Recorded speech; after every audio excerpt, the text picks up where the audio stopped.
Welcome everyone to our 2016 forecast. I hope this finds you enjoying your holiday season. I got a bunch of slides tonight, so I'm going to see how fast I can get through our good old housekeeping slides, and we'll get started right into our material. So first of all, here at EAN, you can study astrology with us. 3 different ways. You can listen to the free weekly audio podcast that Star Lady and Media Monk put out, our Astro Library, and of course our multimedia course. Here is a slide on our Astro Library. I know that this is last year's slide, so I know that all of these titles and the number of hours have probably accumulated by who knows how many numbers. I might have to get Leroy to update that one for me. As you can see, we have 3 different sections. You can subscribe 1 month, 6 months, 12 months, or you can do a monthly recurring that you can cancel at any time. And of course, our multimedia course has our 3 segments that you can see on your screen right here. And you can purchase these segments either as materials that are shipped directly to you, or segments 1 and 2 are available digital only, and segments 1 and 2 you can get the live materials and digital access if you'd like to do both. Stay tuned. We plan to digitize segment 3 this current year, and at some point it will be available as a digital only or digital add-on option as well. So, of course, tonight's subject is the forecast for 2016, and my best guess at what I see, sense coming over this next calendar year as we go through a variety of planetary aspects that will be coming up. First of all, though, in a broad scale, 2016 trends. What we're going to see is every issue. Pick your issue, whatever it is. Every issue, every level, no matter who we are. Consensus, individuating, spirituating. We're going to see all kinds of things culminating. It's a 9-year, more on that. And rebirthing. And there is no guarantee that any of the changes happening will mean evolution. What we have is Pluto in Capricorn attempting to maintain control. The powers that be, like the power, they do not want to give it up. And of course, as we all know, Uranus in Aries continues to push the limits, to push the buttons, to break things wide open and force things to move ahead. And what gets added into this in 2016 is what we are calling the spiritual T-square that tries to make sense of it all. And so as you look at all 3 of these points together, and the spiritual T-square is Jupiter opposing Neptune and Chiron as it makes last quarter squares to Saturn, and Saturn making last quarter squares to Chiron and Neptune. Together, this is the spiritual T-square in the mutable signs of the zodiac. Again, when you put all 3 of these together, what we have is that issue of security versus insecurity. And human consciousness tends to backtrack to security unless it is pushed forward. It takes a lot of effort on an individual and a collective basis to move forward into that unknown. And at the end of this 9-year, we're going to want to stay in our little cuddly warm blankets rather than going out there into the cold and facing something we don't know. We'll have more energy in 2017, a 1-year, to initiate that new. 9-year, we're just going to want to settle in, cuddle up, and stay with what we know. Now, what will happen here with all of this together is we're going to have a sense of confusion and meaninglessness that will then instigate the search to understand the spiritual T-square. And as we come to these greater understandings, we're all going to have choice points. Are we going to just tread water, or are we going to make the changes? All of us, every area of our life, will have this opportunity to let go, move forward. The big question is, will we? It is going to take an equal, necessary effort to let go of that old, to let go of whatever areas in life are asking us to release, and at the same time, initiate moving forward into new territory. This is the pace throughout 2016. And that is the step-by-step process that will prep us for next year, which will be a 1-year, 2017, and the start of a new 9-year cycle. And this is one of the things that always comes along in numerology. And that is 9 years finishing up a 9-year cycle and 1 years starting new 9-year cycles. They interplay with each other. And while the energy in this 9-year of 2016 is going to be more towards completion and resolution, as we let things go, as we bring things to a completion, it opens the void or the energy to initiate. So we do both in a 9-year, and we do both in a 1-year. 9-year more resolution, 1 year more new beginnings, but it is not an absolute. It is a blend of both. So again, everything that we are bringing to a resolution started in 2008 in a 1 year. And isn't it interesting that that was the year that Pluto entered Capricorn for the first time in the last 250 years. So we have had now, moving into 8 years Pluto in Capricorn, moving into the 9th year of Pluto in Capricorn. So we've had a 9-year cycle of creating new structures and new realities with Pluto. So which ones are evolving? Which ones are working for you?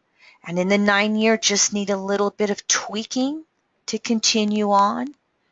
And where are there structures that have either ran out that 9-year cycle, or Pluto in Capricorn for the first time in the last 2 centuries, where are there structures that still need to be broken down and released?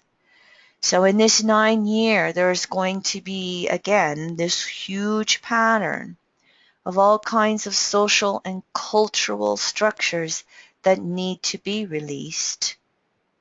And we will do this on an individual basis as well.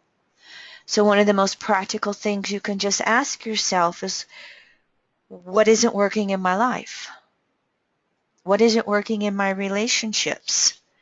What isn't working in my material, physical world, my emotional, mental, spiritual worlds? What am I being asked to release? What am I being asked to let go? And just simply asking those questions outright or in an intuitive and meditative way will bring into consciousness to the surface.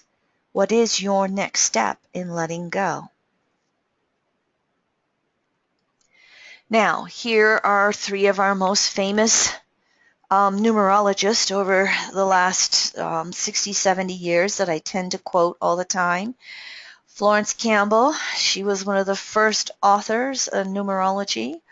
For a 9-year, she says it covers love, tolerance, understanding, general housekeeping, cleaning, charity, a breadth of viewpoint, expanding our viewpoint, friendship, completion. Dusty Bunker, I think she was the 70s and 80s. Selflessness, compassion, sharing our knowledge with the world, completion, patience, understanding, tolerance, giving back lessons learned, selfless service, endings. And of course, many of us know Louise Hay from the last 20, 30 years. Completion, fulfillment, spring cleaning, review and toss out, bless and release, give away, give to others, taking time to rest. Getting the flavor of this year? Here is what Florence Campbell says about the distortions in a 9-year when we're not working with that energy. Absenteeism, egocentricity, indiscretion, impracticality, fickleness, dissipation, immorality, bitterness, hanging on, stumbling blocks to moving forward.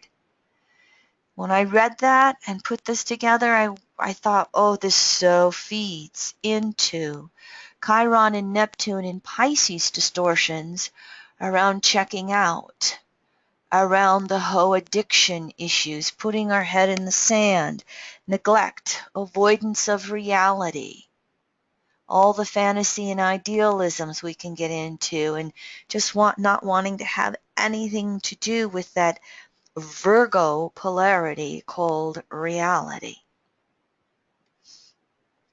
And I should say, if any of you have any questions, Bless Leroy, who is always running the Q&A board, who's always taking care of those technical details for me so that I can just put my focus into teaching in the intuitive moment. But any questions that arise, you can type them into the Q&A board. Leroy will answer as best as he can. He will open up and ask me questions when he needs to.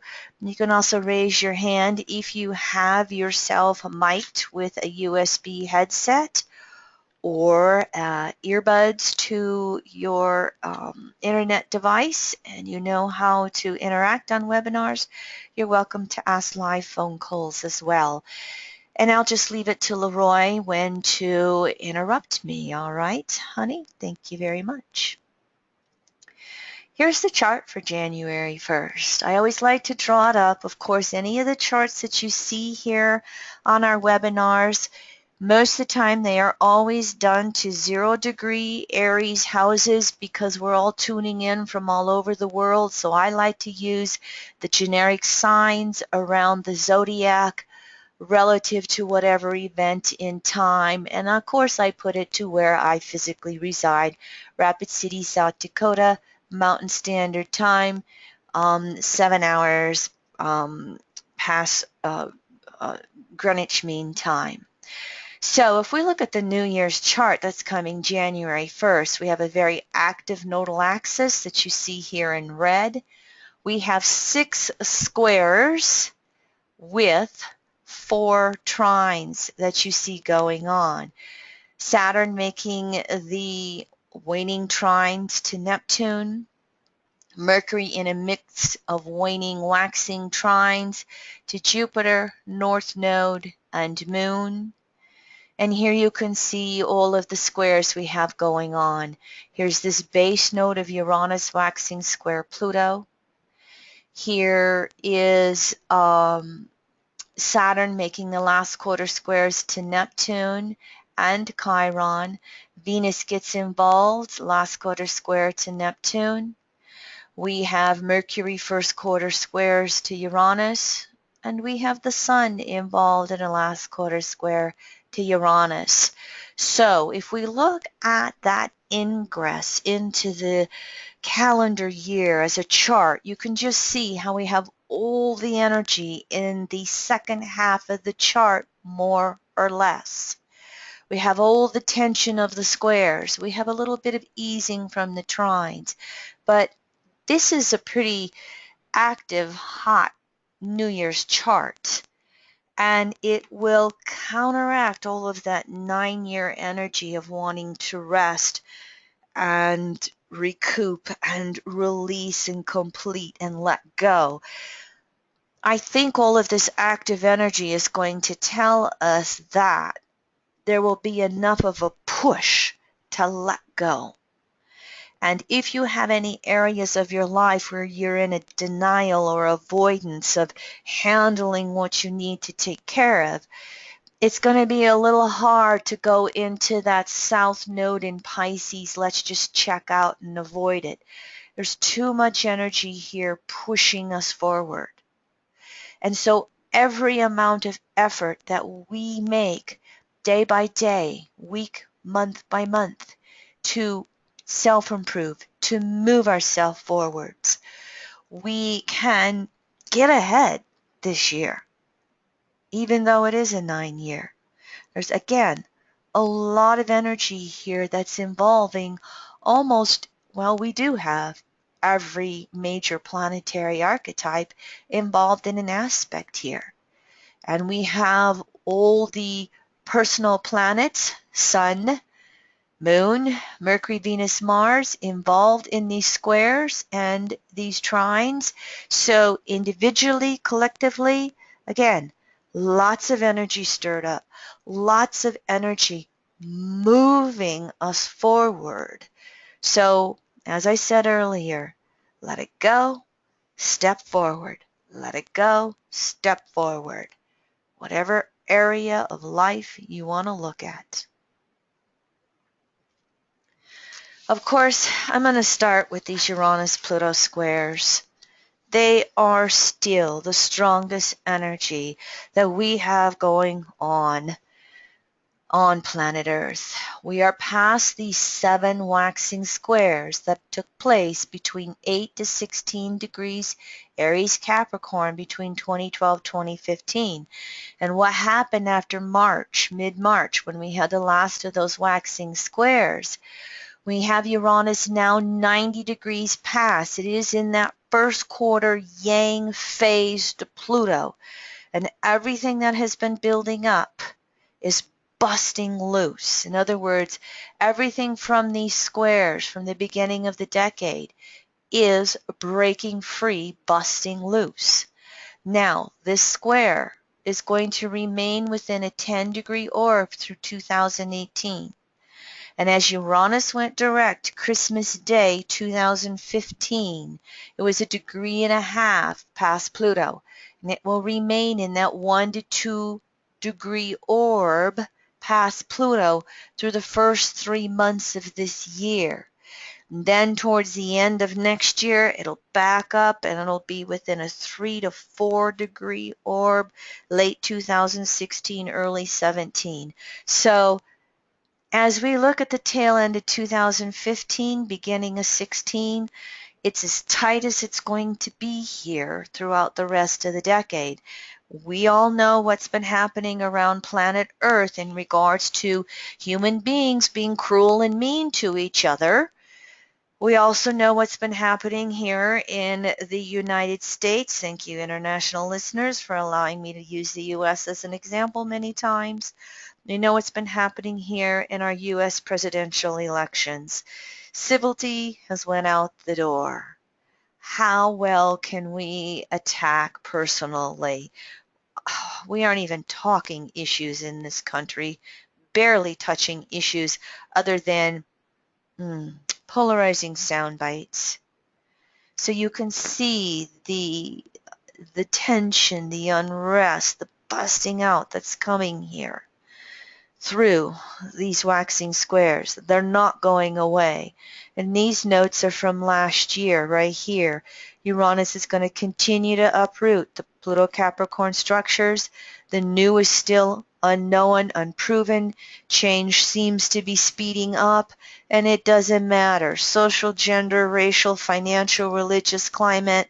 Look at everything that's going on here. I could add in sexuality too if we want to add that one in. We'll stick that one in the gender category.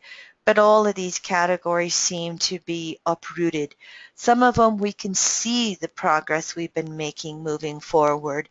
We in the U.S. had same-sex marriages made the rule of the law across our country. However, we also had financial bail-ins in the derivative markets brought in without us even really knowing about it. Early this last year, 2015, the derivative markets is so huge, it's hard to even fathom how much money it is.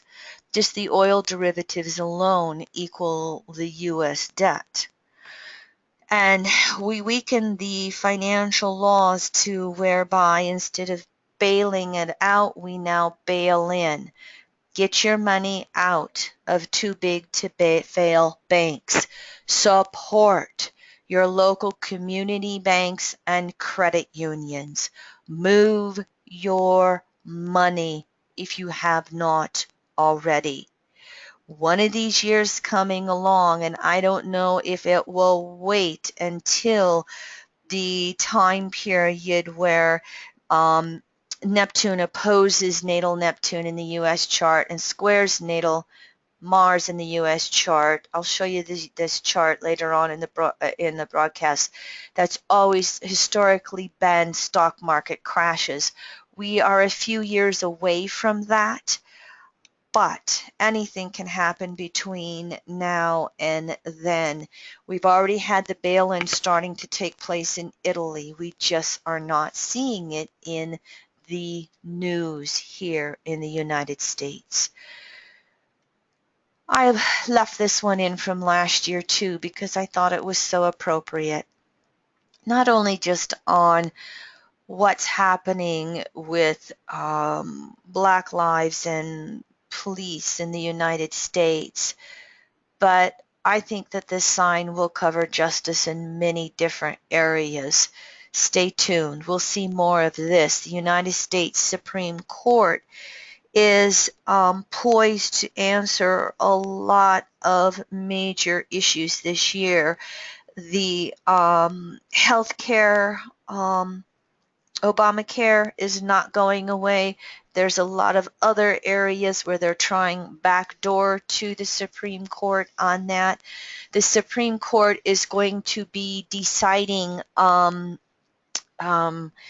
how Republicans and Democrats in the United States set up districting on a state level.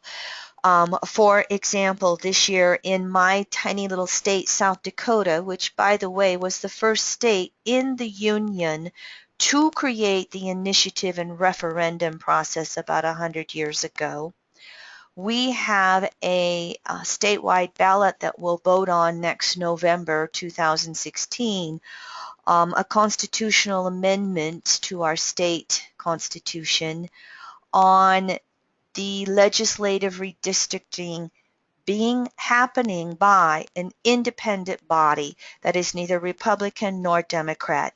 We have a super majority Republican bodies. Republicans hold all of our state elected areas, governor, lieutenant governor, secretary of state, etc. And both our Senate and House in our state have super Republican majorities. And so a lot of the redistricting has been set up on your state levels to really support the conservatives versus liberals, and the whole Voting Rights Act, that's coming up in the Supreme Court on some major issues this year as well. And so we'll see what South Dakota does in regards to having an independent body that is not so politically based in deciding our redistricting, which happens once every 10 years in all 50 states. Some of the highlights in 2016 for the Uranus-Pluto squares is that when we have our Mars retrograde this spring, Mars is going to make 3 waning semi-squares to Pluto, 3 waning inconjuncts to Uranus, 3 waning sesquisquadrates to Uranus. These aspects will take place between February and August. However, the tight ones with Uranus-Pluto will happen in March, May, August. Just the fact that Mars is going to have 6 aspects to Uranus in its retrograde cycle in Sagittarius Scorpio excites the Uranus-Pluto square.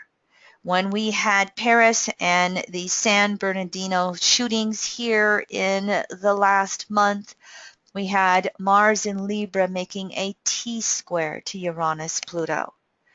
What we also will have happening this spring is on April 17th, Mars will go stationary retrograde in Sag, Pluto goes stationary retrograde in Capricorn on the same day. And then we will revisit October of 2016. And this is the chart that I have right here. This is the chart when the Sun makes an opposition to Uranus right here. Mars will be making the conjunction to Pluto. So the month of October will be pretty highlighted because of, again, Mars making its once every 2-year conjunction to Pluto, Sun making its annual opposition to Uranus, highlight of the Uranus retrograde cycle, Sun making last quarter square to Pluto, and we will have Saturn squaring the nodes of the moon. So this is going to be taking place throughout the month of October. This is going to be the last month of the presidential election in the United States. Look for October to be a pretty volatile month. Politically, anybody's best guess on what's going to be happening on the world stage, on the U.S. stage, all of the issues around terrorism. We could bring in financial issues. We could bring in just about any issue that you could imagine. I would say that it's going to be boiling down to, again, control versus freedom, haves versus have-nots, holding on to yesterday versus moving things forward. But as you can see right here with this Mercury retrograde, I have a slide on the Mercury retrograde coming up. This spring and in October will be highlighted times. Anytime that you're going to have the Sun, Mercury, Venus in the cardinal signs, which is going to be Sun in Aries, Sun in Cancer, Sun in Libra, Capricorn. We're going to be working with the solstices and equinoxes. They're still going to be pushing the buttons of the Uranus-Pluto squares. Here's the U.S. election chart. Yes, go ahead. I just wanted to break in here and offer everybody a little advice. I've had several Astro listeners kind of Q&A me on the slides. Remember, you'll get a PDF late tomorrow afternoon, most likely, with all these slides that you can print out and post some of these important transits on your wall in your office, etc. So, if you're a note taker, just sit back and relax because you'll have all this hard copy in the PDF that'll be distributed tomorrow. And by the way, the media links, meaning the audio links and the permanent video link, will be on the first page of that PDF. So most of you know that are recurring, but thought I'd mention that for the newbies on the call. Thank you very much, Leroy. Here's a chart for the U.S. election.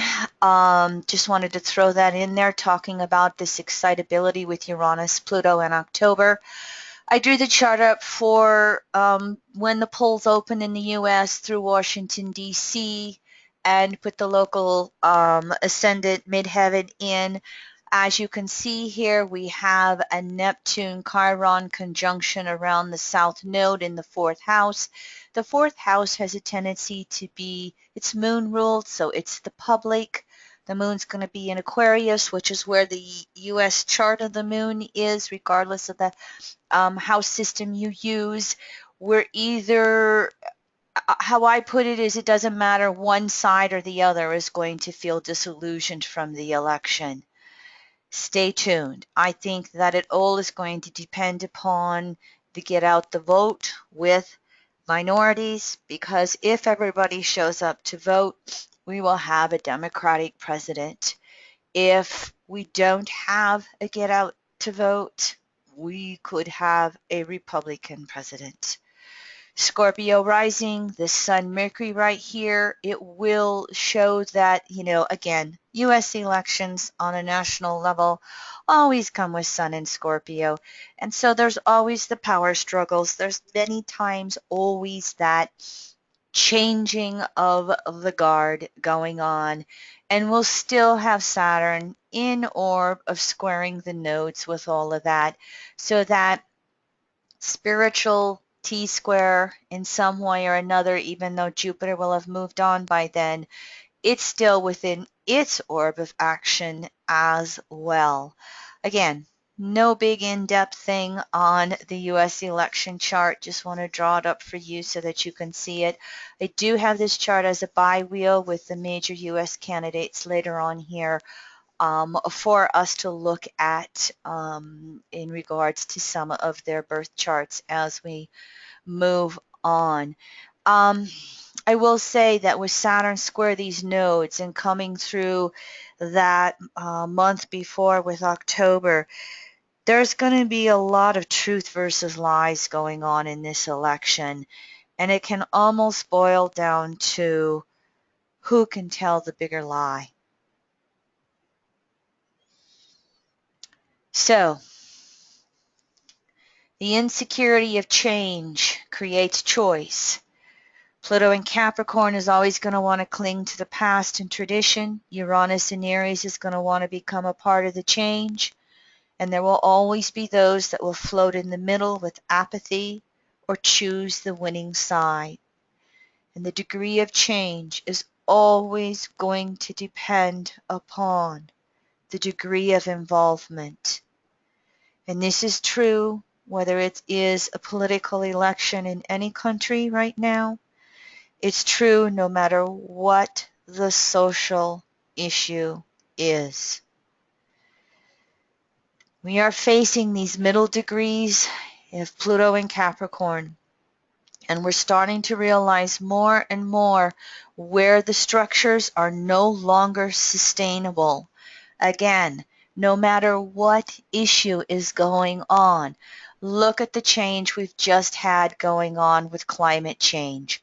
Look at what El Nino is bringing for the weather patterns in the United States. There is a growing consensus that climate change is real and we have to do something about it. And we can expect climate change to just pick up steam. We see the changes coming around all the gender issues need to come faster perhaps. The social issues need to come faster. The governmental issues need to come faster. The financial issues is really where Pluto and Capricorn is pulling the wool over our eyes.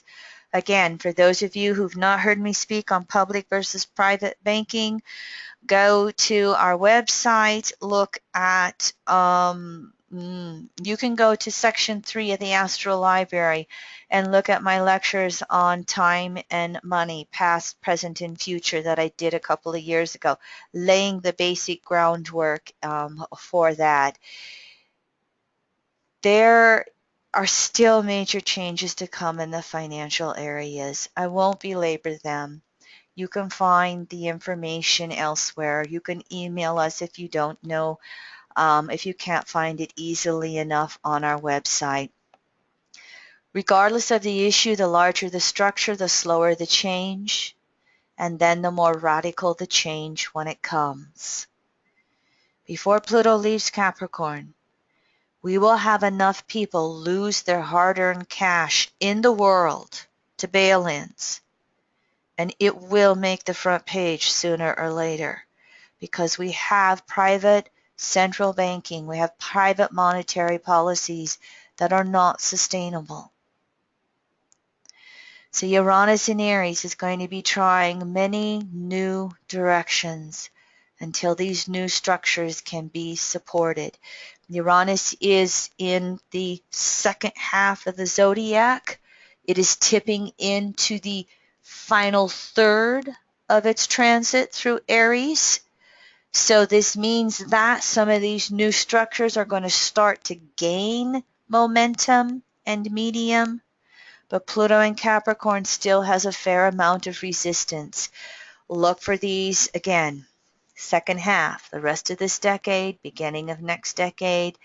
These structures that are no longer sustainable will be breaking down. I thought I might put this in for you here. Here are 10 foods that are going to have major disruptions by climate change. May not happen in the next year or two, but the changes are coming already. Beer, apples, chocolate, coffee, wine, chips as in potatoes, peanut butter, seafood, rice, and avocados. As climate change acidifies oceans, moving altitudes that are best for growing crops due to rising temperatures, the increase in plant diseases with the heat, the rising water taking away cropland. For instance, they already forecast that the California avocado production is expected to decrease by 40% in the next 30 years. These are not just going to be blips on the radar screen. These are going to be major changes. This is sourced from Today in the Mirror in UK.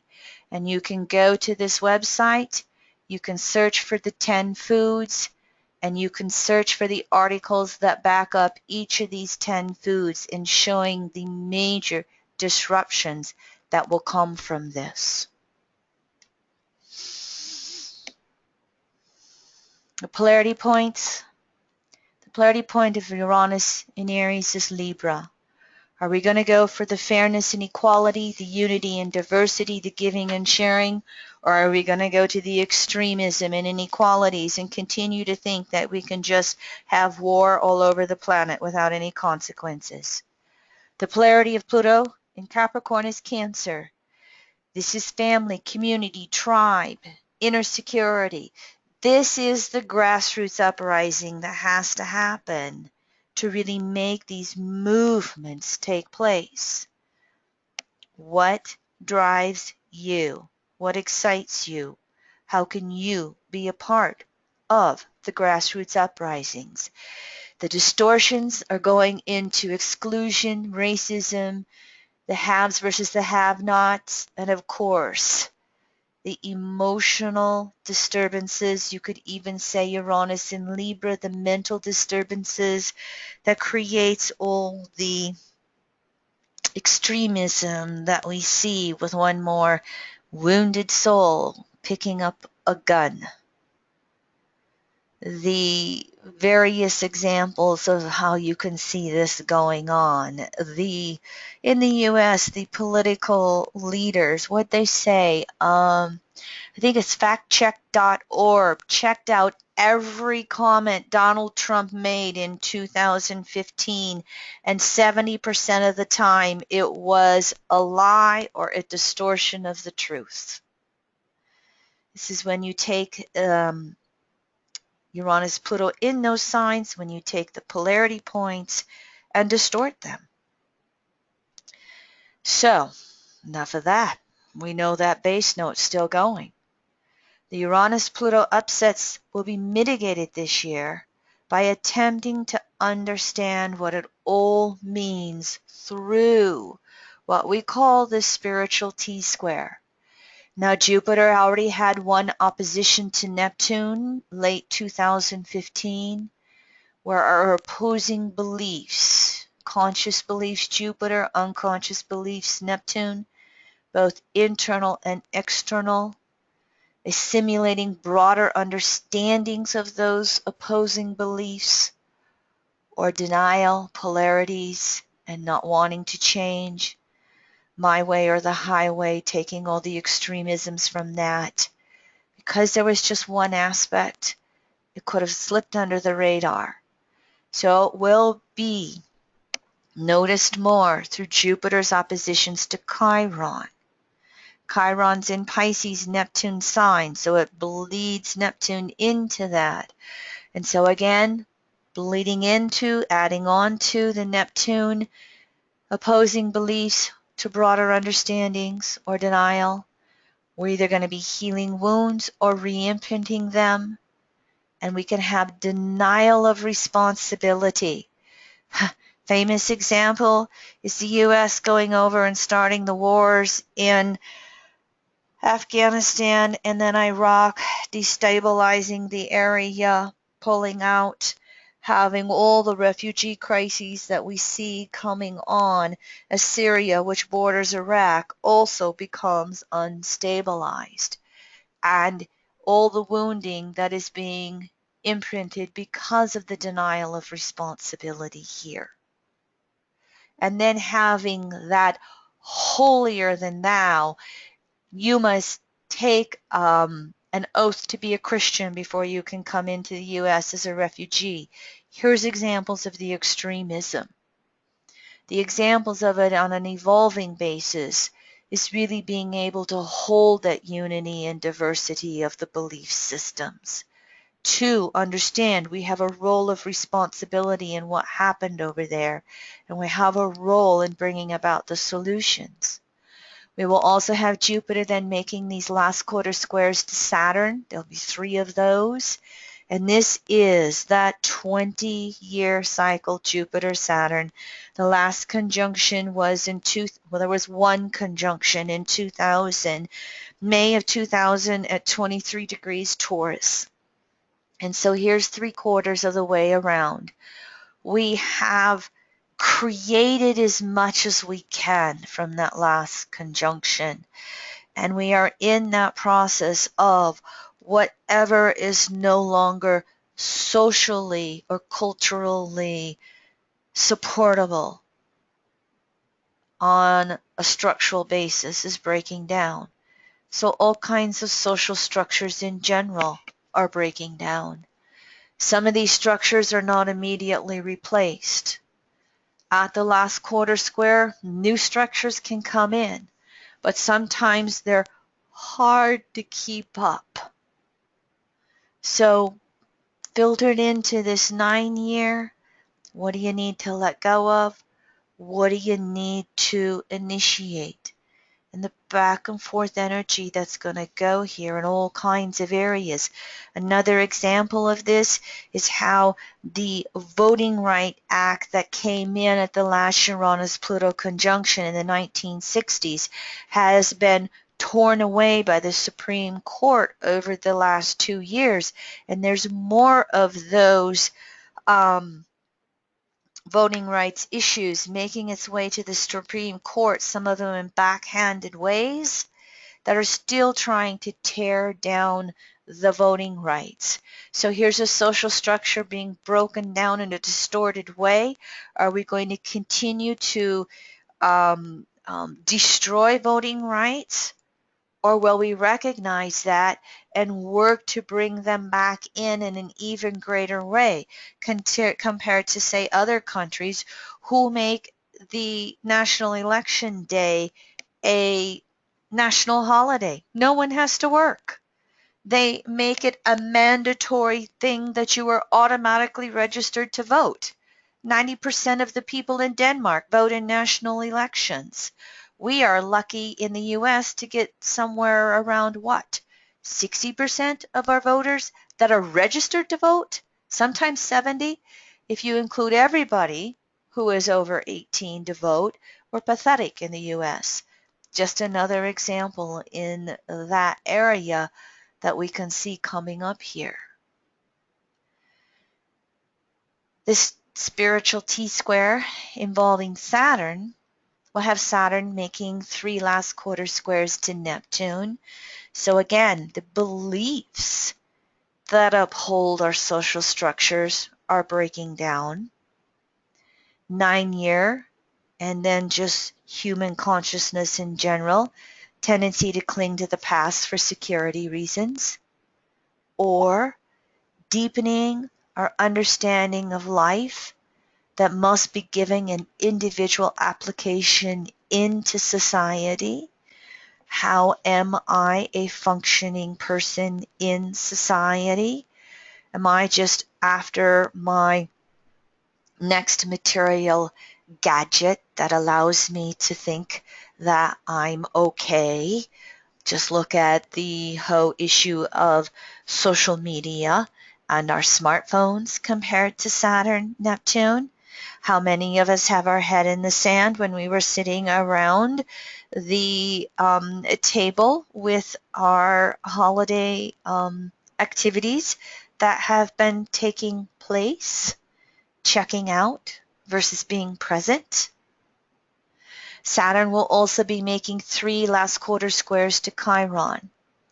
So those wounded social groups organizing, pushing forward, or falling into a sense of futility. What difference does it make? And as you can see, relative to Uranus, Pluto, and what I just said, again, voting rights continue to be diminished or organizing coming through to create changes.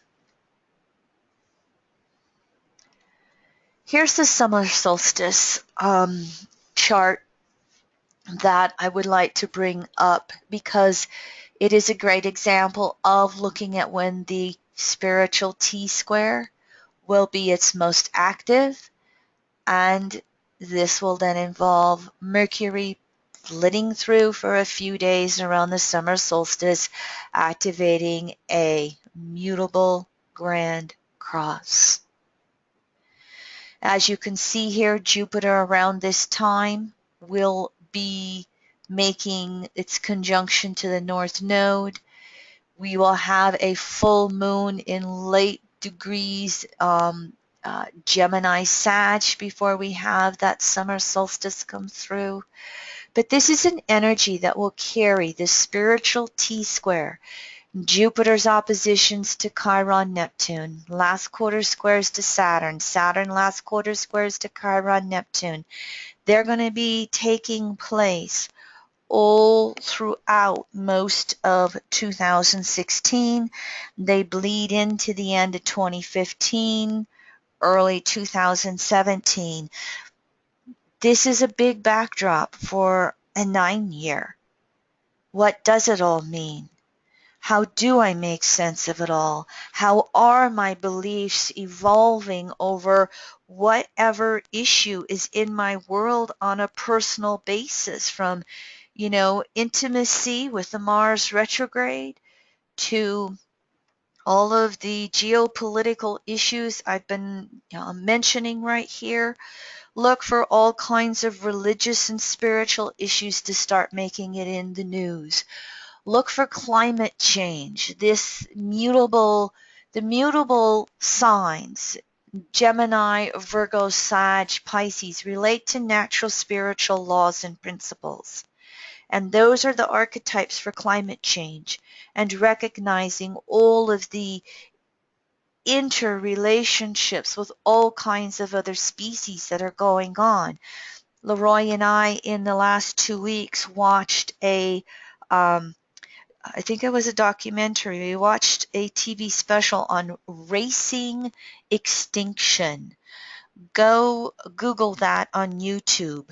Racing extinction. And it was basically talking about all of the different species that are threatened with extinction due to climate change and human interference, and especially in our oceans.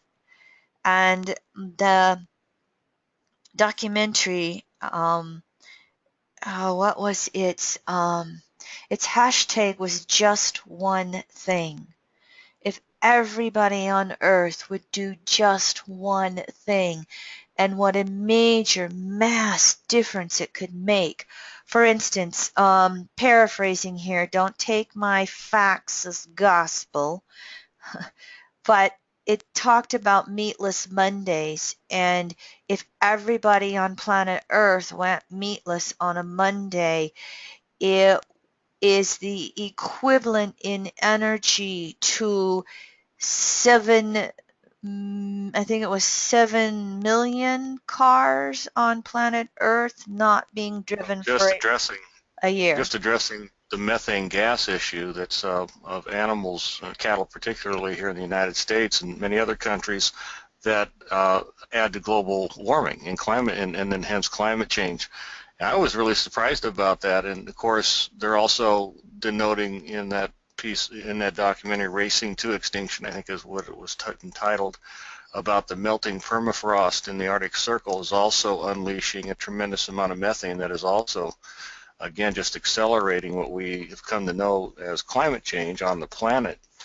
But I think the whole essence of the piece was the number of species of animals that are just becoming no longer extinct on the planet, of course. And then it showed all the dramatic footage of shark fins, on all these roofs over in China, and how they have just decimated the shark population, and some of the practices, fishing practices in China. It's a powerful story, but I think they try to end it on a positive note with how, like you say, the message of just making one small act or changing a simple behavior can make a tremendous amount of difference.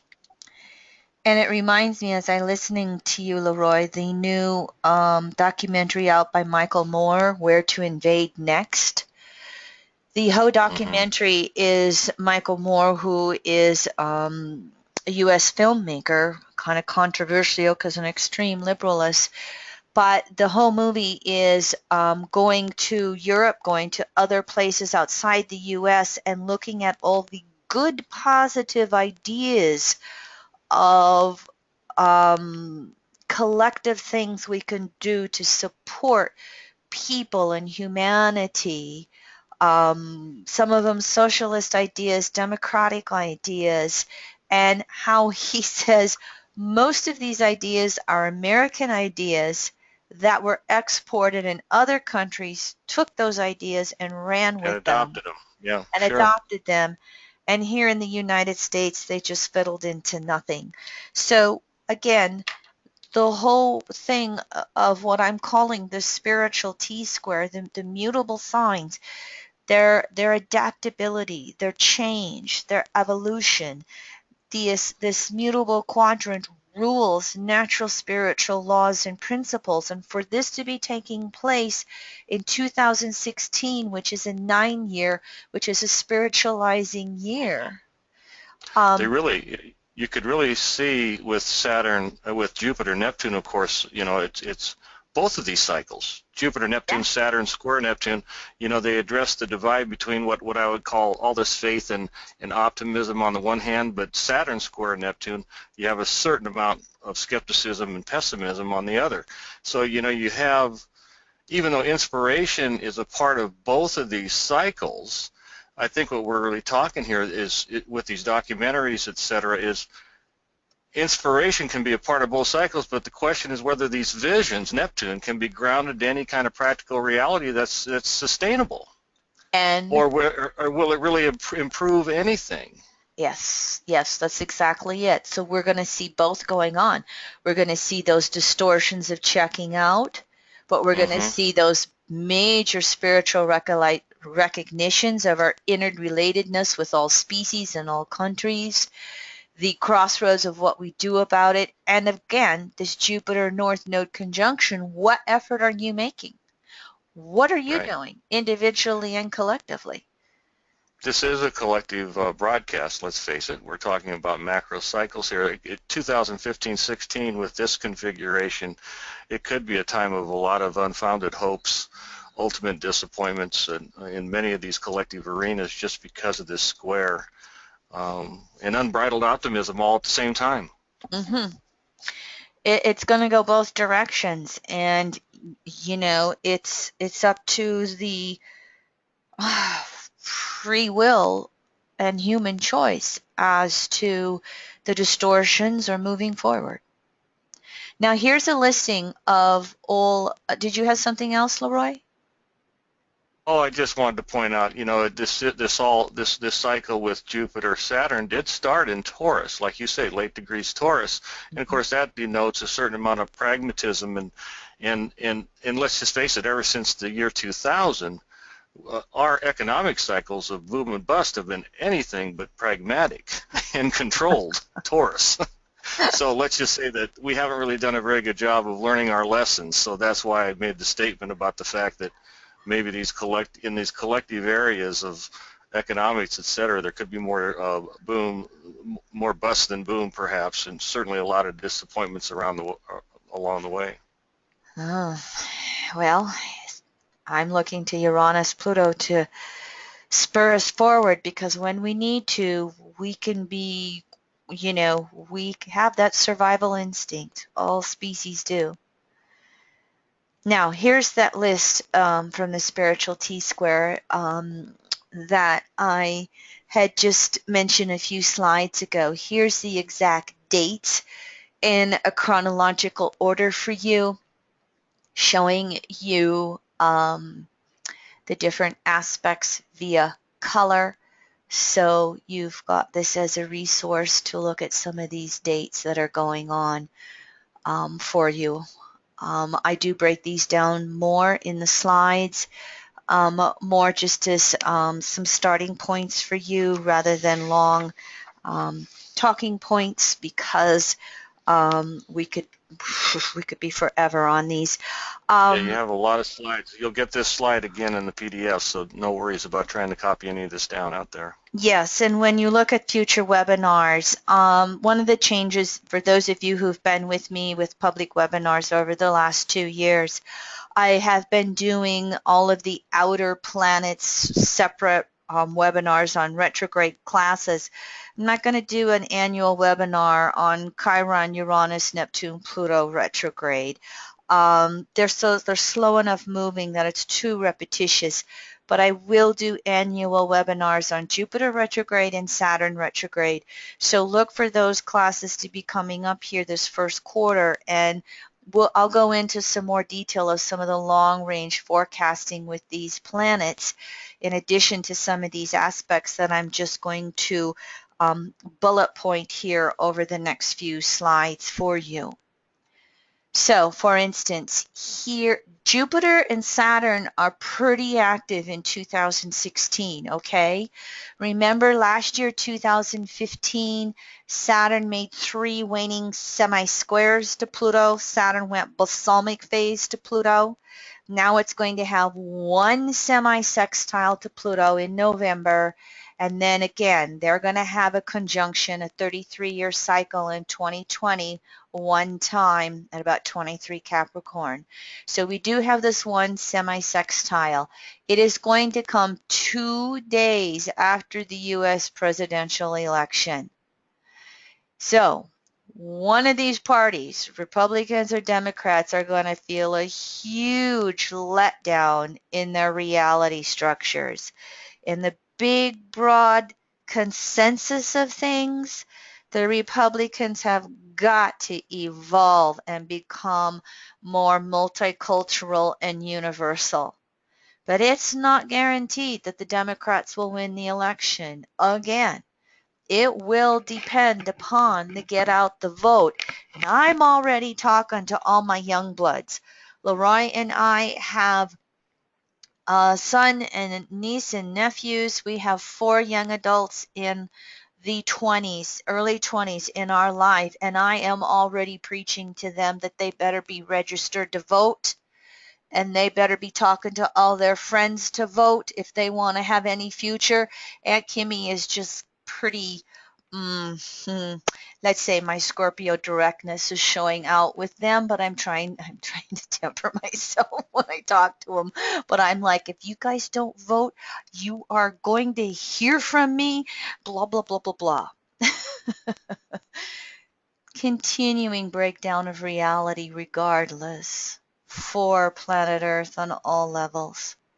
And the climate change wake-up calls that will be coming. Again, we still have Saturn to go through its own sign of Capricorn before the conjunction. So we still have a lot of the Pluto and Capricorn halves, especially when Saturn goes into Capricorn and it's balsamic phase with them in the same sign. You want to talk about the the dinosaur trying to take its last gasps. We'll see stretches of that here with this aspect. Now, this will be more 2017 and 2018, but this aspect still takes place this year. Of course, we talked about the Saturn last quarter squares to Neptune, little bit of breakdown here.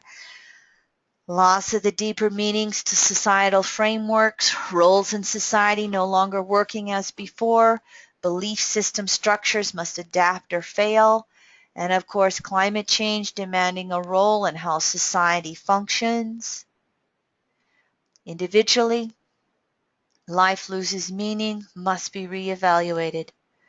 Beliefs that no longer work, what must be released, how must our belief systems expand to make sense of our world? Ask for the truth to be revealed wherever Saturn in Sagittarius and Neptune in Pisces are transiting your chart by house. We must be reaching for inner peace to operate in this changing world. Just look at anybody who's in Texas right now with those snowstorms.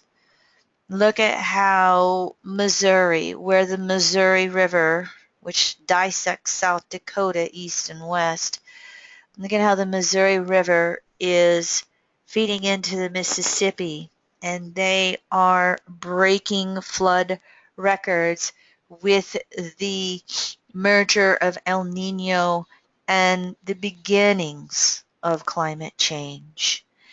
They say that we are going to need to leave 2/3 of our oil and natural gas deposits in the ground if we want to have any type of functioning on planet Earth for our children and grandchildren. 2/3 of oil and natural gas needs to stay in the ground. Wrap your head around that one. Imagine how the oil and natural gas companies are wrapping their head around that one. There are those that are going after the gas companies like they did with the tobacco companies when the oil companies had these facts about climate change and the effects back in the 1980s and have been in a lobbyist direction of denial around that for the last 30 years. That's a Saturn-Pluto cycle, 36 years, excuse me, Saturn-Pluto. That's a Saturn-Neptune cycle, 33 years. Mm-hmm. 33, 36, I might have them, no, 33 would be Pluto, 36 Neptune. Look at that. I mean, it can boggle the mind when you start looking at it from some of these ways. Now, tail end of this year, Saturn's going to move into those waning trines to Uranus. And this is the ease of adapting to the changing world, whether it's beliefs, Sagittarius, or technology, Uranus in Aries. But that ease of the trine, the waning trine, we can have all of the con artist games going on. The selling of old social structures as change. And nowhere are they doing that more than in the financial world. The amendments that are coming through with majorities in both the U.S. House and Senate that we don't even hear about in the media. It can also be, though, creative innovations, technological breakthroughs, the solar energy, all of the creative energies that can be coming through, all of the things that we can do. Anything we can do with oil, we can do with hemp. And when we do it with hemp, we put carbon dioxide back into the planet, if I think I've got it right. And it creates a positive role of what we can do with our resources. And if we would take away the cattle and replace with growing hemp, we can have a counteracting effect on climate change. So as this comes through next year in a 1 year, be watching for some of those trends that are happening. Saturn will also, at the end of this year, moving into next year, make last quarter squares to Chiron. So here's a disillusionment with the world and our position in it. We can have re-imprinting of our sense of powerlessness, or we can have spiritual breakthroughs and deeper understandings. And what are the efforts we're going to make in those directions? Especially as we get to the latter part of this year and Saturn is in orb to square the nodes for 3, 4, 5 months. Jupiter is even more active. Jupiter is making 3 waning trines to Pluto this year. And again, the ease of the trine, authority suppressing society, or evolution of societal structures. Financial underhandedness was what I was seeing with these trines. Again, it was either the tail end of 15 or the beginning of 16 where I think they passed I think it was the 2015 Bankruptcy Act. They updated the bankruptcy laws, probably not to your and my benefit. But in the midst of that was a little amendment that got no attention that eased the derivative gambling laws, and the biggest derivative gamblers are the too big to fail banks, and they replaced bailouts with bail-ins. And if you don't know what a bail-in means, that means that if a bank is going to fail or failing, they can take the depositor's cash and replace it with an IOU of bank stock to bail out the bank, meaning your hard-earned cash sitting as a deposit in a bank can be confiscated away from you to save the bank. Again, get your money out of the too big to fail banks. Kind of Right. interesting, with this another last quarter square here, Jupiter Pluto, and I see this, leading up to the election as probably one of the most interesting aspects of 2016 because of all the political demagoguery that we've been hearing here initially, particularly on the GOP side. It'll be hard to really be able to hear some of these true ethics and true positions and platforms, up to the election because of this Jupiter square Pluto. I mean, it's going to be very interesting to watch how that might play out. But let's just say discerning true and authentic leadership from all the Pied Pipers out there might become a real serious issue that could affect the outcome of the election. Mm-hmm. Definitely. I'll put it in the PowerPoint slides for you, but if you need more information on public versus private banking, one of my favorite websites for public banking is webofdebt.com, created by Ellen Brown, and her latest book is The Public Banking Solution. Educate yourself. Again, this issue is not going to go away. It's going to be one of the sleeper issues that come up and hits us over the head again like it did in 2008. And I can tell you the last 9-year cycle, the banks made sure they got all the laws changed to support them on an international level. But we can play their game. And we can create our public banks. The Bank of North Dakota, South Dakota's twin, where I live, has had the Bank of North Dakota doing business for the state of North Dakota since 1919, 100 years. And they're sitting on all kinds of assets, cash on hand, because the money didn't go to Wall Street, it stayed on Main Street. The other one is the publicbankinginstitute.org. If you live in the United States, that is the grassroots Cancer polarity point to Pluto and Cap. That is the grassroots statewide effort to create public banking, whether it's state banking, county banking, city banking, land banking, all the various ways to learn more on that. Now, on an individual basis with these Jupiter waning trines, there's an evolving sense of creativity to fulfill needs within society. How are we going to make that effort? Or are we just going to sit on our laurels with the knowledge and not do anything? So we need to recognize how to be a part of that change in our world. And we also have to be working on deepening inner love as that outer world shifts. Jupiter and Virgo, taking care of ourselves in healthier and healthier ways. Now, Jupiter's going to go from those waning trines, last quarter trines, to the last quarter square. Those are going to come in the end of the year, and that's what Leroy was talking about here.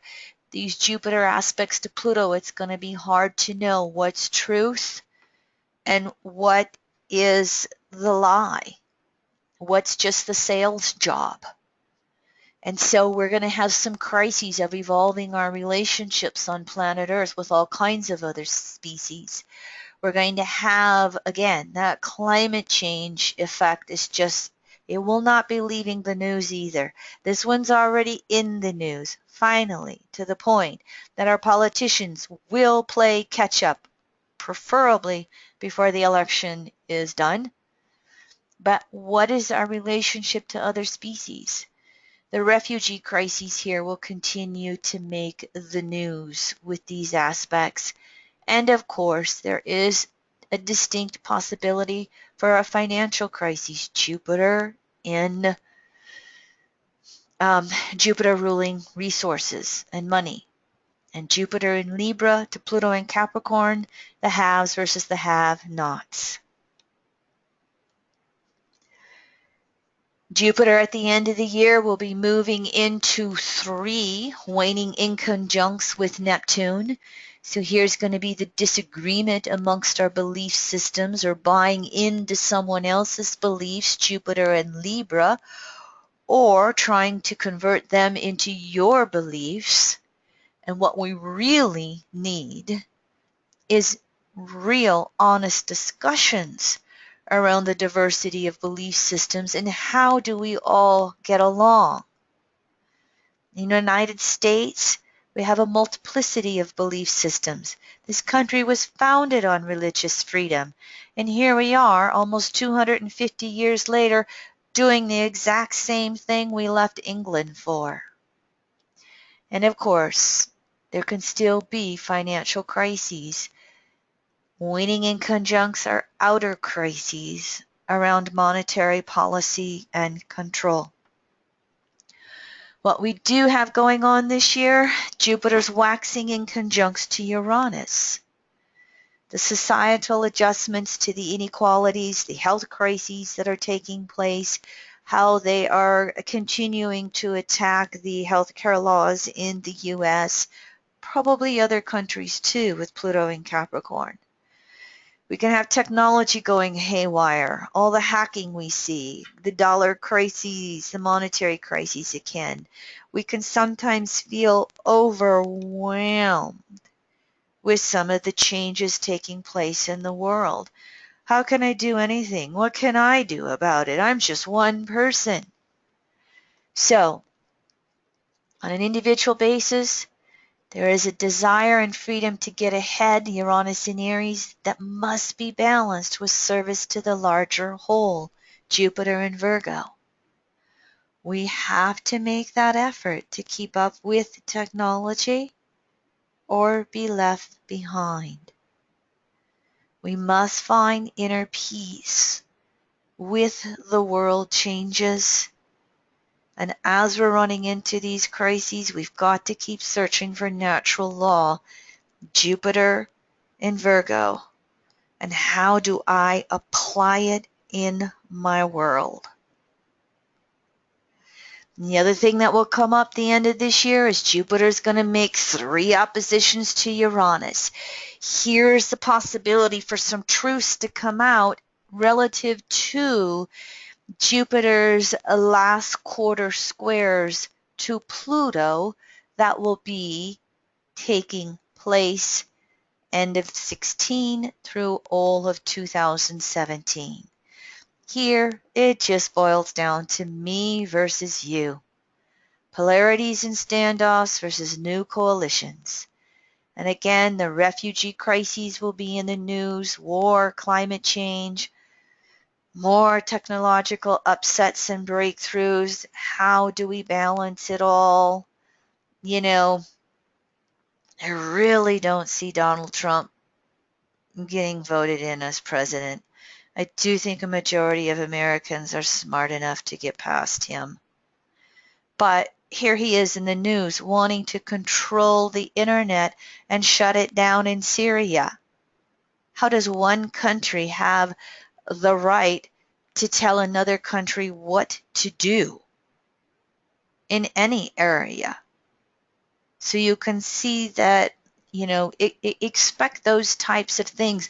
Expect the whole net neutrality to come through in the news again. Um, the what is it, the I think it's the FCC, whatever national body is in charge of the policy on net neutrality, they've been taking public statement.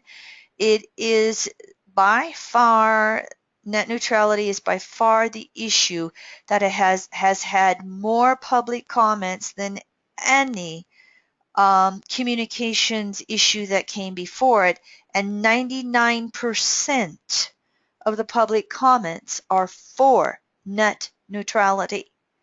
Stay tuned. This will be an issue in the news as 2016 moves through and we see how the commission votes on net neutrality. Jupiter, as we know, is making these oppositions to Chiron, polarizations of groups, either hurting or helping each other, and sadomasochisms exposed and either intensified or making an effort to heal. To me, I look at this aspect as really being the refugee crises around the world due to war, but also refugee crises coming due to climate change. And those types of crises they've barely gotten started yet. And yet they're going to be coming more and more and more. And if you look back on that slide that I had with the Uranus-Pluto waxing squares and the 10 major foods that are going to be disrupted through climate change, look for this issue. Where's our humanitarianism? Are we in denial? Or are we going to accept the responsibility that we have to help others? That's going to move into, individually. Yes. First of all, recognizing what is unique and special within ourselves, deeply learning to love ourselves, making peace with our faults, honoring the temple of the soul, diet, exercise, and rest. Take all of that individual stuff, carry it forward as we move throughout this year into next year. Jupiter approaches the waning in conjuncts. And just as I said before, cultures and nations fighting for self first versus pooling resources together, social groups getting along, all of the refugee examples that I just gave. Jupiter's in the midst of these last quarter squares to Saturn. We've already talked about this. You can see on your screen here, you're starting to get the flow of what's happening here. How to survive, how to see the larger picture. Individually, those of you can remember back to 2000, where was 23 degrees Taurus in your chart? How are you moving forward from that? Where does our personal role in society no longer work? What do we yet need to fulfill in our society and family and the structures we've created to this point as we are wanting to let them go? The year 2000, 2001, that was when I first created a website. That was when I first started writing my monthly forecast for any of you who've been with me long enough. And I wrote a monthly forecast for 9 years. And we are now almost 7 years of speaking a weekly forecast. 9 and 7 is 15, 16, 3/4 of the cycle around with my forecasting. Star Lady Soul Reader Network, for anybody new on the webinar tonight. We have a free weekly podcast available. Go to the website. And the conjunction at 23 degrees Taurus opposed my moon at 23 Scorpio in the 10th house. So that wherewithal to initiate on emotional levels my ability to have a voice in astrological forecasting. Here I am 3/4 of a cycle later. It took me a while to convince her that writing a 9-page forecast that took the better part of a week was probably not in our highest and best interest moving forward. There's that 23-degree Taurus.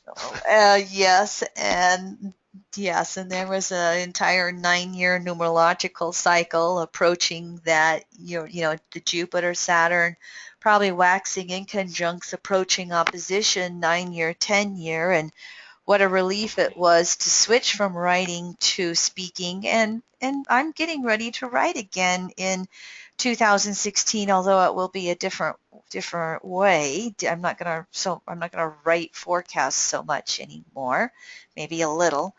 And I'm sitting here going, last quarter square. How's my forecasting going to be changing?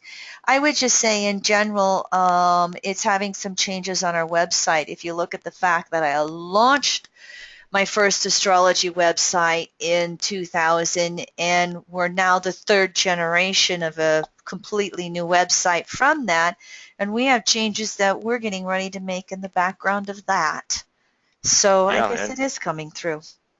can you imagine what it's going to be like at the conjunction of Jupiter and Saturn at 0 degrees Aquarius in 2020? Yeah, that'll be the next phase.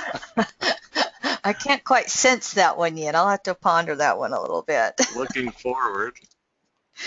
So thank you for allowing my little example right there. So as you can see, just kind of in a nutshell, a lot of Jupiter and Saturn aspects going on 2016 bleeding into 2017.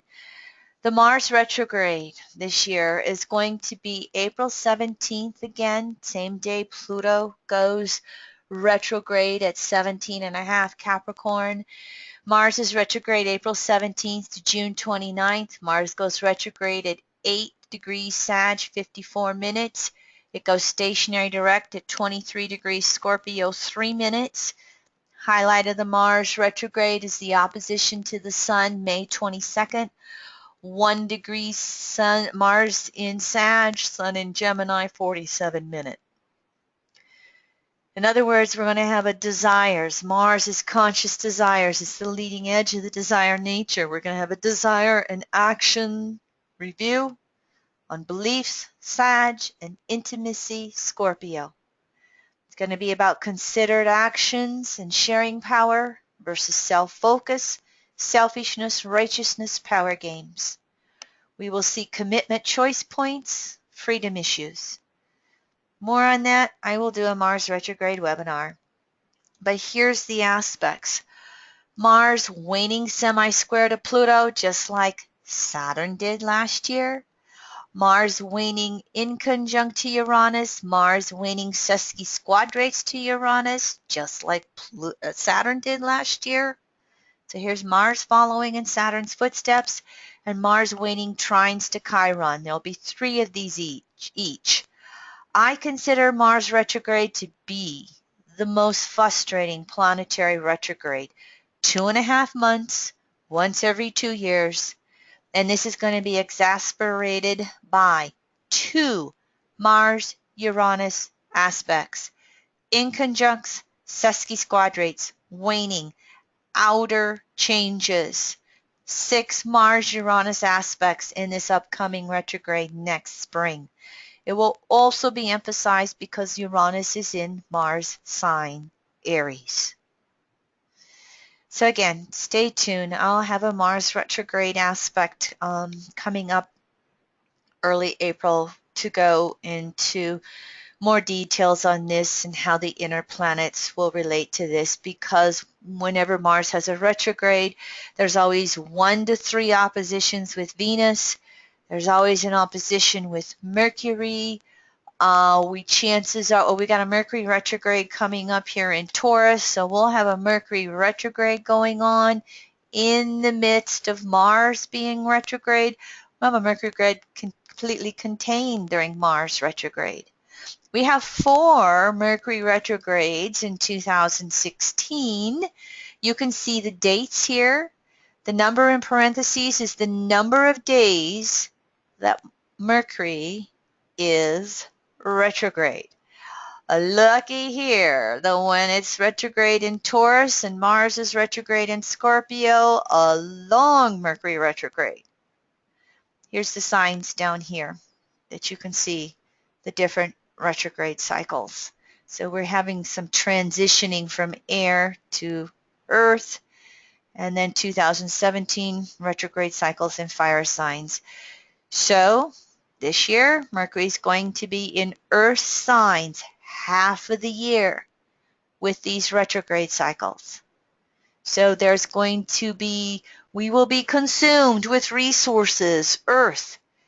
We will have more than our usual share of equipment breakdowns, Mercury retrograde.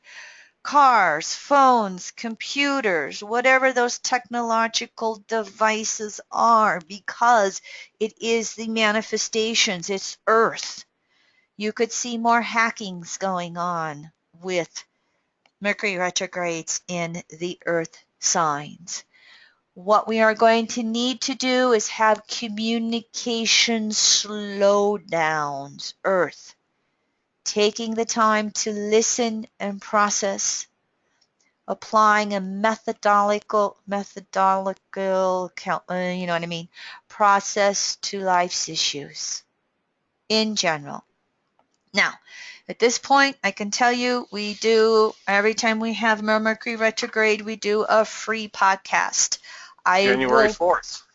Yes, and I have. Yeah, January 4th, 6 to 8 p.m. Mountain Standard Time. That's next Monday. Next Monday night. So everybody on the broadcast, just know that you can go to the forecasting webinars page on our website to get the registration link for the webinar service. So do that right away. I'll also have I think a weekend notice coming out on Mercury retrograde. You can register right there. And this is our paying it forward free event for Mercury retrograde. So you're welcome to pass that link along to colleagues, family, friends, etc. So thank you, Kim. I'll let that be enough of a plug for Mercury retrograde in this. Thank you, honey. Well, thank you for doing them free over the years. I mean, it's really kind of a nice gift to the astro community, and you put out a lot of information, and it's important. So it's not only paying it forward, it's also helping people move into that webinar world. Because I live in the middle of the mountains, in the middle of nowhere, by choice, and I absolutely love it. And I love teaching these webinars. I'm approaching a full 2 years now of teaching them, and I feel like I'm getting my rhythm down, and it's just so easy for me to reach out to so many people this way. And so, yes, pay it forward, but also to help people dip their toe into that webinar world. So I got a few slides on the nodal axis here because it's in Virgo, Pisces, and part of that spiritual T-square. Here's the dates when the outer planets are activating the nodal axis. You can see Chiron in Pisces is going to make an opposition here early this spring. You see that Pluto's going to make a trine from Capricorn this summer. Here's that Jupiter conjunction to the North Node on the summer solstice. Here's Saturn squared to the nodes in October, that busy month of October. And then Neptune has an opposition to the nodal axis in November.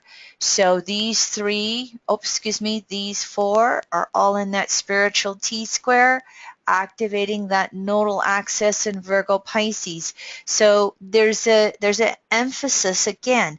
South node in Pisces. Well, let me just go to the next slide. This is by no means inclusive. If you want details on the nodal axis, I just recently did a webinar on that. You can go to our website and go, I think it's webinars. You drop down to the forecasting webinars.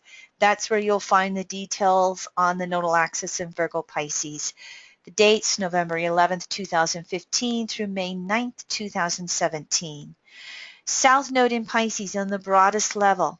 This is surrendering any barrier, preventing a merging with universal source. Now the South Node is the ego of the past.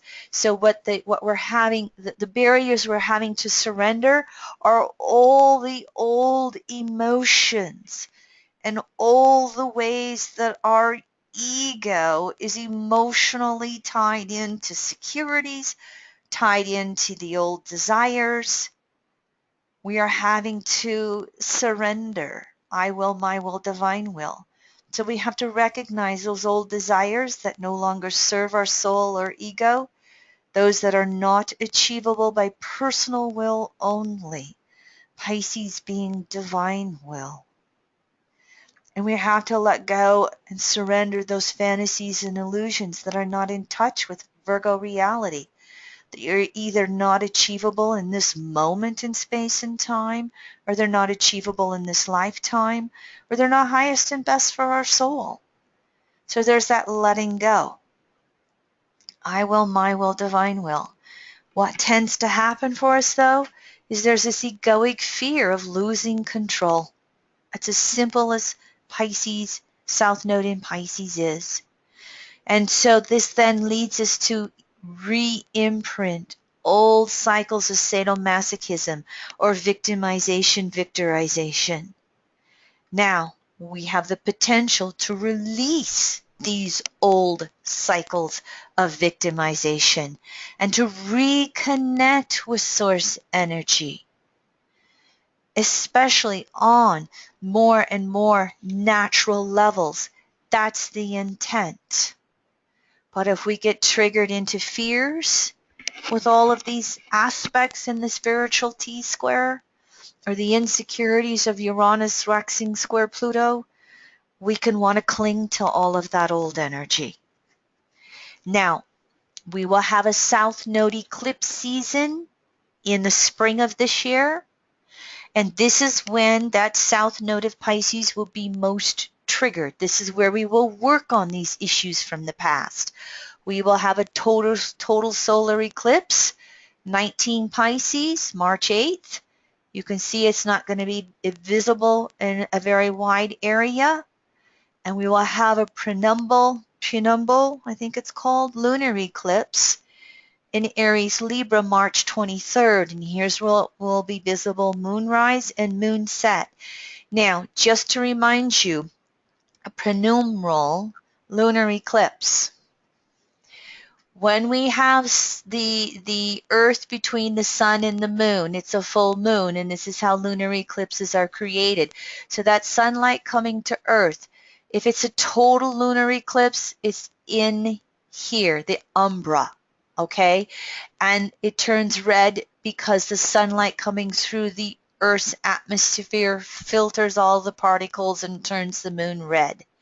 A partial lunar eclipse, we have some red, but not all. A lunar eclipse is visible from half of the Earth. Penumbral means this is the penumbra. This is the umbra. This is penumbra. Forgive my pronunciations. These are the types of lunar eclipse we'll have this year. We're going to have 3 of them. It's outside that umbra where it can be total. And of course, here's where it's uneclipsed. This is where the eclipses again will be south node and north node. Now, north node in Virgo, again, this is not a total synopsis. This is just some bullet points. We're looking at that Virgo lesson to utilize the exhaustion of separating desires, fulfilling separating desires as a path to align personal will with universal will. In other words, the karma yoga, what is my path to serve myself, others, universe, which I do through work. North node is how the ego is striving to evolve. And north node in Virgo, how do I be of service? How do I self-improve? How do I do something on planet Earth? Typically, change created through crises. Virgo is crises. So bringing things to a head in order to create evolution. You can see, as what we've covered so far, a lot of insecurity yet, a lot of change, a lot of ninth house letting go. And when we let go, it moves us into insecurity because the new is unknown. So we've got to find that courage to move forward, step by step, day by day, on a continuous basis. Now, here's the North Node eclipse season. Again, 2 lunar eclipses, both penumbral and a partial solar eclipse. You can see the degrees here on your screen, and you can see the dates here on your screen as well, and you can see when they're visible and where they're visible on planet Earth. Now, solar eclipses is when the moon is in between the sun and Earth. And here is the umbra. Here is where the total solar eclipse will occur. Here's the penumbra in the gray. This is where the partial solar eclipses will occur. So you have the dates for this year. However, I've got to tell you about this one because we have a total solar eclipse that will cross over planet Earth Monday, August 21st, 2017 at 29 degrees. It's a solar. Why do I have Leo Aquarius in here? I got to take out the Aquarius. Sorry about that. I did not catch that one. I gotta make a note here because it is a solar eclipse, which means it will be in Leo. Now, if you can see this tiny little green spot right here, this is the Black Hills. This is where I live. And I've been pondering on this now for a couple of months, and I'm going to create an event in August 2017, and I'm kind of narrowing it down to the Black Hills, and we take a day trip because we'll see it at 12:30 in the afternoon. We're going to take a day trip. I'm going to explore some places in southern western Nebraska here. Maybe I'll do something in Lincoln. I'm still pondering around this because I do live in Leroy and I live in a destination location. So I'm pondering what type of event and who to invite for speakers. I'm just keep leaning towards this. I'm shying away from the West Coast because of clouds, shying away from East Coast for the same reasons. It typically is sunny and hot here. And it will be a beautiful ability to visually see a total solar eclipse. So stay tuned, just giving you a heads up on this and letting you have an idea that this is coming up. Here is the United States chart. I just wanted to briefly point out the aspects that are going on. We've been aware that Uranus in Aries has been opposing Saturn. It's been squaring the Sun. We've been aware that transiting Pluto in Capricorn has been opposing Sun, squaring Saturn. They're still within orb in the US chart, regardless of what you use. I like to use 2:13 a.m. in Philadelphia, Pennsylvania, July 4th, 1776. We did not know the outer planets existed then. So we only would have had the old ancient planets. And most of the founders of the Constitution were Freemasons. And they would have looked at this nice charm of Venus, Jupiter, US, prosperity in the second house right here. They would have seen this square. They would have known Mercury was retrograde, but they would not have known it was in an opposition to Saturn. They would not have known that Chiron was opposing Saturn or squaring the Sun. This this Sun-Saturn square, I heard Scott Rothford say this the best. This is the mom and apple pie where we reach out, but the same aspect is also where we exclude, whether it is people or our finances. They would not have known, our ancestors would not have known about Uranus on the ascendant. They would have known about Mars there, and they would have known the trine with the moon. But you can see here that we still have, these were the other aspects that were going on in 2015. Here's 2016. Jupiter's going to make 3 conjunctions to Neptune. This is the beliefs within the soul of our country. Chiron is going to square Mars 3 times. Are we going to play us versus them and the wounds we have? Chiron's going to oppose Neptune 3 times. So again, our belief systems are really up for choice points in battle right here.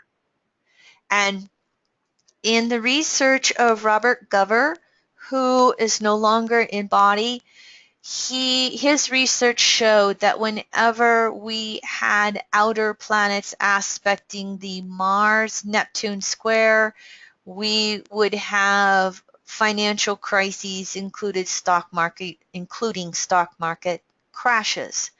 Is Chiron enough to do it? I don't know. Stay tuned. This is here. I'm looking to the day when Neptune will oppose itself and square Mars, and that comes in those early 2020s, right when Pluto is having our country's having its Pluto return, and we have we have Jupiter and Saturn, Capricorn and Aquarius, along with Pluto right here. But right now what I do see is the spiritual T-square is having an activation of Uranus. It's activating Mars and Neptune this year, next year. We will also have the North Node coming over Neptune. We'll have the North Node square Mars. We'll have the North Node square Uranus throughout this year. These will only be one-time events that happen later in the year. These are 3 times. So the truth versus lies themes is up, no matter what the issue. The spiritual identity of our country. Are we going to be so exclusionary? I'm sorry. I live in the Northern Plains in Native American territory. I'm immersed in the Sioux Indian territory, and yesterday was the 125th anniversary of Wounded Knee, where back in 1890 the U.S. Cavalry chased Sitting Bull and 300 men, women, and children who were starving, and they massacred them in the southwestern part of our state and left the frozen bodies for 3 days, rounded them up in a mass hole, pounded them into that grave, and then covered them. So this is a very sensitive time in our state. and always at this time because it was the last massacre of the Indians. Sorry, I'm getting a little emotional. And so there is a reenactment of the ride. I think it either is southeastern Montana, northwestern Wyoming, coming then through around the eastern part of the Black Hills and down to the Pine Ridge Indian Reservation where this happened. And so I find it so ridiculous when we talk about immigrants.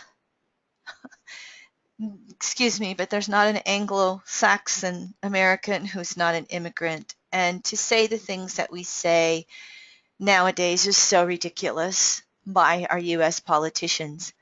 And this is what I see these, Jupiter, Chiron aspects pointing out here. And so how will that conversation go over the course of 2016? Stay tuned. I think it will continue to be in the news, and it's possible that we may have other countries, really starting to point it out to the United States. You have a responsibility with your invasion of Afghanistan and Iraq and creating the refugee crisis via war. How are you going to help solve it? And of course, you can see moving into next year, we will have transiting Saturn, okay? Hold on. Transiting Saturn will next year make the waxing squares to Neptune, and we will have transiting Uranus make the waxing squares to Pluto. Stay tuned. We'll address those possibilities next year. Probably a long continuation of everything else that we see going on that we've talked about here. Here's the charts of what I think will be the 4 possible candidates in the U.S. presidential election. Here's Hillary Clinton, October 26, 1947, Chicago, Illinois. I go with the 8:02 a.m. time. It's 8:02 a.m., p.m., and there's a couple of other times floating along. But I look at all these planets here in Scorpio in the 12th house, and the Scorpio rising as the secrecy. I look at the 9th house Pluto and these planets sandwiched in, and Saturn square the nodes. Mars, Pluto bleeds a square to the nodes. The nodes are applying squares to Mars, Pluto. I see this as the truth versus lies. If you use the 8:02 p.m. chart, all this Scorpio falls in the 5th house. She has a 3rd house Pluto, could still be all the lies, but I look at the Scorpio in the 5th house versus the 12th. I just sense the 12th house.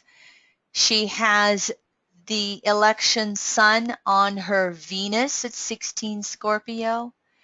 She has the election Chiron on her moon. This could be the possibility of the loss in the wound if she doesn't win. We have transiting Jupiter on Neptune. Can enough people believe in her? I sense a lot here that says she could have the election, but again, it's still going to turn out to the get out the vote. Donald Trump, June 14th, 1946, 10:54 a.m., Queens, New York, 29 Leo rising. He has Saturn on that south node. He has Venus on his moon. Please don't make him president. Ted Cruz. I think it's between him and Marco Rubio who ends up being the nominee. I just don't know if I see the Republicans electing Donald Trump. I don't know. Stay tuned. There's no exact time for Ted Cruz. December 22nd, 1970, Calgary, Alberta. Approximately 1 a.m. He's known to have saying. It's not a detailed one. Marco Rubio, May 28th, 1971, 12 p.m., Miami, Florida. I use 0 degrees Aries because there is no time known for Marco Rubio. If I had my choice, I'd rather see him be the candidate. This guy scares me. This guy was the one who was a constitutional lawyer in the John Roberts Court on the Supreme Court, and back in the Bush versus Gore election, when was that? 2000. He's the one who rushed down to Florida and was in cahoots with the attorney general down there, I think it was. He was the one who got the shads thrown out and gave George Bush the election, even though Al Gore had more popular votes. This guy is the extremist of conservatism. Maybe he's not electable. If Marco Rubio becomes the candidate, he does have a chance to beat Hillary. I don't think Trump or Cruz can beat her. But again, it still comes down to a get out the vote and how many of the minorities, Latino, Black, and female, show up to vote. Now, all of the secondary charts are the opening of the U.S. election at 7 a.m. on election day. The moon is void of course on election. Whoops, here, where's the moon? The moon's at 24 Aquarius. The moon is void of course when the polls open at 7 a.m. and it does not go into Pisces until after the polls close. So we have a void of course moon throughout the entire 12 hours of the election process. I'm not really a person to say I can guess who's going to win the election. Stay tuned. We'll know as it gets closer. However, again, look for a volatile October that could really shake things up. Oh, I'm wrong. The polls open with the moon void of course. The moon moves from Aquarius to Pisces at 2:45 p.m. Mountain Daylight Time, so that would be 4:45 p.m. Eastern Time, so the moon does go into Pisces before the polls close. Kim? Yes. You worked hard enough on this webinar, but you are upsetting a lot of Bernie Sanders fans out here. I'm getting hammered on the board. Okay, let me back up. Let me back up, please. Okay. My choice for the U.S. president is Bernie Sanders. He will not be the nominee. I give money to Bernie Sanders. If I had the power to wave my magical wand and elect a president, I would give it to Bernie Sanders 200%. But I'm not here to give you a fantasy. I'm here to tell you the best that I perceive it.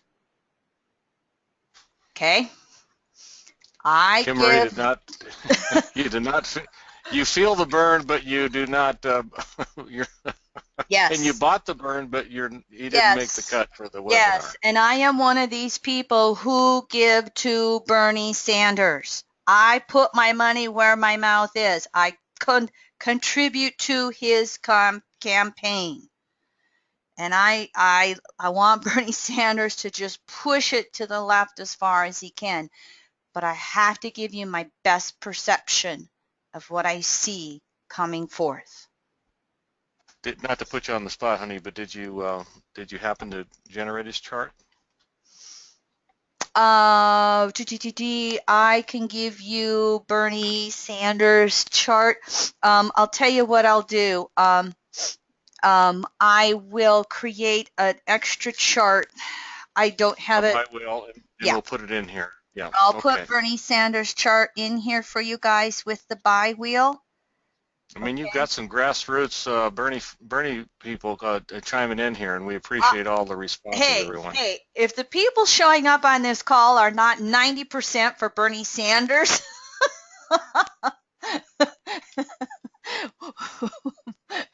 we're all for Bernie Sanders. And again, if I could wave my magical wand, I would make him president.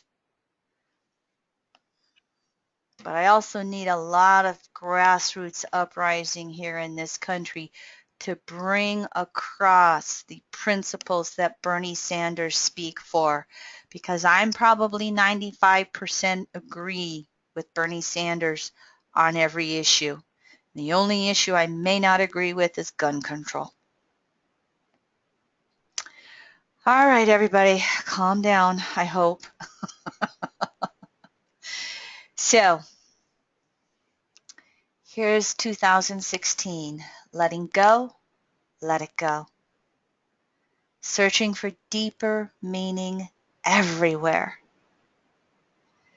Slowing down and pacing yourself as you make a steady effort to move forward.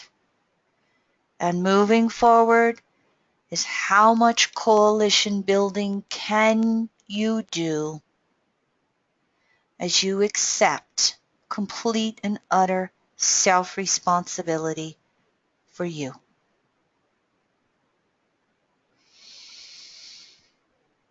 Okay, so I haven't even looked at the time. Wow, 3 minutes to spare. What do you know? Plenty of time for Q&A, huh? Or did Leroy do pretty good on Q&A? As you can see, I have quite a few classes the first 4 months. I had not looked to see what to do with classes. I want to get through the rest of my chakra series, the 7 chakras. We've already done the root chakra, and we've already done the sacral chakra. They are up on the educational webinar page. You can see I put an outline for the rest of the chakras up next Monday. Mercury free retrograde webinar. Jupiter's retrograde webinar will be the following week. And then you can see we have a few other public webinars coming when Saturn goes retrograde, Mars goes retrograde, and then of course the Mercury retrograde in Taurus. And so I hope this has been most helpful for everybody. Oh, I do have one more slide that I will put in here just so that you get it up in the PDFs. As I was doing my research and just looking at various things, Centers for Disease Control.gov, cdc.gov. Centers for Disease Control is the U.S. government site for health and wellness and diseases. The CDC has created a chart on the impact of climate change on human health. So you can look at rising temperatures, how this affects people, extreme weather, rising sea levels, the increase in CO2 levels. And I thought, well, isn't that interesting that our government has actually put out a slide on the effects of climate change already. I don't know if this is an inclusive list, but I thought it was interesting and wanted to include that for you in the slides. All right, forgive me for not getting into answering personal questions on individual charts with the trends that are coming. I'm always available for a personal consultation. I just wanted to get in as much information as I could. I do feel that, again, Jupiter and Saturn are very active with that spiritual T-square, and Uranus waxing square Pluto is still extremely active throughout 2016 in pushing things forward. Leroy, having qualified that in regards to Q&A, is there anything that I've not addressed? No, just a lot of appreciation, and we've had some Besides feeling the burn, of course, how is your cat? And we do have one cat left, LB, and we did have kind of a bad cat year here in 2015. Thanks for asking, Michael. Yeah, thank you for asking. I had to release Mr. T in December of 2014 and Pretty Boy in May of 2015. Lover Boy has been through two minor health issues in August, September. He had one of his, what do they call them? The incisors or one of the big front teeth? Big, big meat eater tooth, yeah. The meat eater The tooth. incisor, Incisor, yes. that's it. It was pulled. They do a root canal. They had to put in a filling that hardened so that he can still chew. He did not get any infection from that. Thank you, Energetic Balancing, my other work, if anybody's interested in any of that. And he's come through that and he's doing pretty good. And he is adjusting to being an only kitty, and mom and dad are giving him lots of extra love and attention and petting, etc. So we're doing okay. I also had a sister lose a cat here in the last few months. So Kim Marie and her two sisters have went from 10 to 7 kitties. I can smile now. Oh, I gotta tell you this. This summer, I was visiting my mom and dad. We were back east visiting my family, East River, South Dakota, and I had to buy a card for something. And I was in, where you look at the cards and his birthday, her birthday, anniversaries, blah blah blah. And I was just looking through the cards, and I ran across a birthday card that was a picture of Pretty Boy and Toro, PB and Mr. T, the two kitties I lost. It was, you look at that, I was in tears at Walmart looking through these cards and coming across this card. Of course, I had to buy it. And it sits on my dresser. And so every morning when I get up, I see PB and Mr. T on this card, and I say a prayer and I wish them well and I wish them healthy and happy wherever they're on to next in their journeys.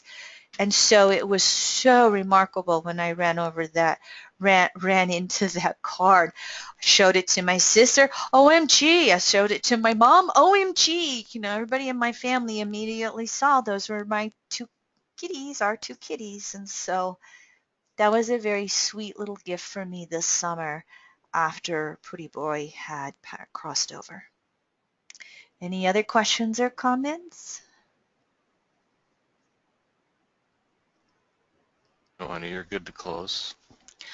All right. Thank you so much, everyone. And I wish you all the best as you let go, rest, and initiate your way forward through 2016. Be a part of the change we want to see on planet Earth.